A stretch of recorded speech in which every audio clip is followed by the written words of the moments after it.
A vida de um país é feita de algumas datas simbólicas, especialmente simbólicas. No Brasil temos o 7 de setembro, dia da independência, temos 13 de maio, dia da abolição da escravização, temos o 15 de novembro, dia da República, e temos também o 5 de outubro, que foi o dia da reconstitucionalização do Brasil, e acho que o dia em que o país mandou uma mensagem para o futuro: ditadura nunca mais. E, portanto, nós estamos aqui celebrando 35 anos da Constituição de 1988, um tempo de muitas conquistas e de alguns desafios persistentes.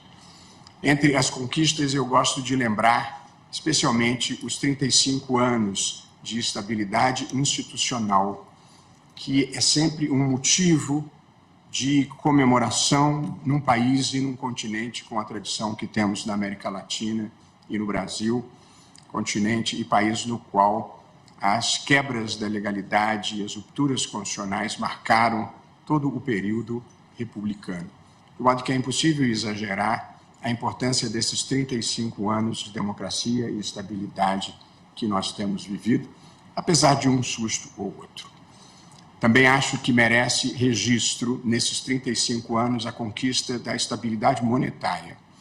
Os mais antigos, aqui nesse plenário, lembrarão os dias tremendos de uma inflação que chegava a 5.000% ao ano e dos sucessivos planos econômicos fracassados que frustravam a vivência brasileira, inclusive com uma grande judicialização que terminava nesse tribunal. E os mais antigos assistimos Plano Cruzado 1, Plano Cruzado 2, Plano Bresser, Plano Verão, Plano Collor 1, Plano Collor 2, até que finalmente conquistamos a estabilidade monetária a partir de 1994 com o Plano Real. E acho que é merecido o registro e a homenagem ao ex-presidente Fernando Henrique Cardoso, que conduziu esse processo. E também, ao longo desses 35 anos, nós tivemos uma expressiva inclusão social no Brasil. O quadro ainda é dramático, como eu vou exemplificar, mas o Brasil conseguiu cumprir em 2015 os objetivos de desenvolvimento do milênio em termos de enfrentamento à pobreza extrema, propostos pela ONU, e, portanto, apesar do retrocesso infeliz de um período de maior recessão ou menor crescimento, nós ainda assim temos essa inclusão social para comemorar. De parte isso, em matéria de direitos humanos e em matéria de direitos fundamentais, também obtivemos imensas vitórias. Eu acabo de ver aqui à minha esquerda o querido ministro de sempre dessa casa, ministro Veloso, ministro Carlos Mário Veloso. Prazer tê-lo aqui, sempre prestigiando a casa. Mas, dizia eu, avanços em relação aos direitos fundamentais de mulheres que passaram a ter, por força da Constituição, igualdade na sociedade conjugal, tiveram uma expansão na sua participação no mercado de trabalho, tiveram aliados nesse tribunal na luta contra a violência doméstica, contra a violência sexual e contra todo o tipo de desequiparação. E, lembrava o presidente Arthur Lira, na Constituinte havia 5% de mulheres no parlamento. Hoje existem 18%. Ainda é insatisfatório, mas já significa um avanço. E a gente, na vida, deve saber comemorar as pequenas vitórias, mesmo que tenha que continuar a empurrar a história na direção certa. Em relação às populações afrodescendentes, também tivemos avanços muito relevantes que merecem ser celebrados, alguns deles trazidos por atuação direta do Congresso Nacional em relação às ações afirmativas, reserva de vagas em concursos públicos e no ingresso nas universidades públicas, enfrentando, assim eu penso, uma tradição equivocada de humanismo racial brasileiro que infelizmente não existia. O que nós temos mesmo é um racismo estrutural e não adianta escamoteá-lo, e acho que vimos enfrentando da melhor maneira possível.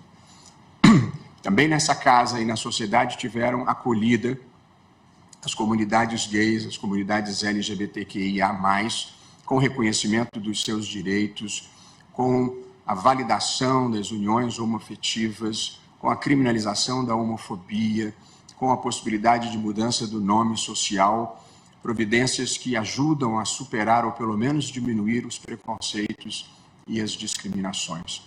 Também as populações originárias tiveram amparo nessa casa e na própria Constituição, assim como as pessoas com deficiência. Também atuamos aqui pelo Supremo em decisões importantes na proteção do meio ambiente, decisões recentes do Fundo Amazônia, e aqui uma homenagem que nós vamos prestar perenemente à ministra Rosa Weber, que foi a relatora desse caso importante, a questão do Fundo Clima, decisões importantes do Supremo em matéria de moralidade administrativa, como a proibição do nepotismo nos 3 poderes, decisões relacionadas à liberdade de expressão, fim da exigência de autorização prévia para a publicação de biografias, derrubada da lei de imprensa do regime militar. Enfim, nós também aqui percorremos um longo caminho na interpretação da Constituição de 1988, procurando empurrar a história na direção certa, que é a direção do reconhecimento dos direitos fundamentais de todas as pessoas e da igualdade das pessoas de uma maneira geral. Sobraram, no entanto, alguns desafios muito importantes que nós precisamos enfrentar, a começar, e todos eles amparados na Constituição, porque a Constituição oferece remédios e programas para enfrentá-los todos. Ainda temos que enfrentar a pobreza extrema que existe no Brasil, 30% da população em insegurança alimentar. Ainda temos desigualdades profundamente injustas, e uma palestra hoje pela manhã o professor Daniel Sarmento lembrava um relatório da Oxfam que dizia e documentava que 6 pessoas no Brasil possuem a riqueza da metade da população brasileira. 6 pessoas têm a riqueza de 100 milhões de pessoas. E, portanto, é preciso ter olhos para a desigualdade e como ela afeta as relações na vivência brasileira. E um outro desafio que nós ainda temos que enfrentar é o da violência urbana e, infelizmente, do crescente crime organizado que começa a entrar no radar da sociedade brasileira e nós precisamos encará-lo.